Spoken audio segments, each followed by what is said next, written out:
ప్రకారం ఈ లోకానికి వచ్చాడు. ఎందుకొరకు వచ్చాడంటే దేవుని చిత్తాన్ని నెరవేర్చడానికి వచ్చాడు. యోహాను సువార్త 8వ అధ్యాయంలో అంటే ఒక మాట అక్కడ చెప్తాడు. యోహాను సువార్తలో 8వ అధ్యాయంలో ఏమంటాడంటే చూడండి, యోహాను సువార్త 8వ అధ్యాయం 29వ వచనం.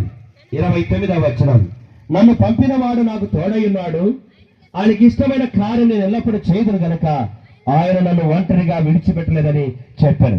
ఇక్కడ తనను పంపాడు. ఎవరు పంపాడు? యేసుక్రీస్తు ప్రభువారు ఈ లోకానికి వచ్చాడు. తండ్రి అయిన దేవుడి లోకానికి పంపించాడు. అందుకనే ఒక మాట చెప్పాడు, దేవుడు లోకమును ఎంతో ప్రేమించను.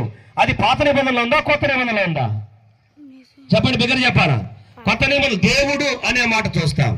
యేసుక్రీస్తు వేరు కాదు, దేవుడు వేరు కాదు, ఆత్మ వేరు కాదు. తండ్రి, కుమార, పరిశుద్ధాత్మ తిప్పం 3 ఒక్కదే చూపించబడుతుంది.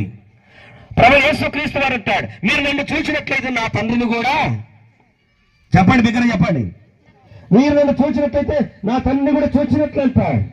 తిప్పమైన దేవుడైనా అయ్యమ్మ ఆయన తిప్పముగా లోకానికి తీసుకురాబడ్డాడు. కుమారుడు యేసుక్రీస్తు వారు వచ్చాడు. కానీ చరిత్ర ఒప్పుకుంటుంది, చాలా మంది ఒప్పుకునే స్థితిలో జీవిస్తా ఉన్నారు. యేసుక్రీస్తు ప్రభువును ఎరుగని స్థితిలో మానవుడు జీవిస్తా ఉన్నాడు.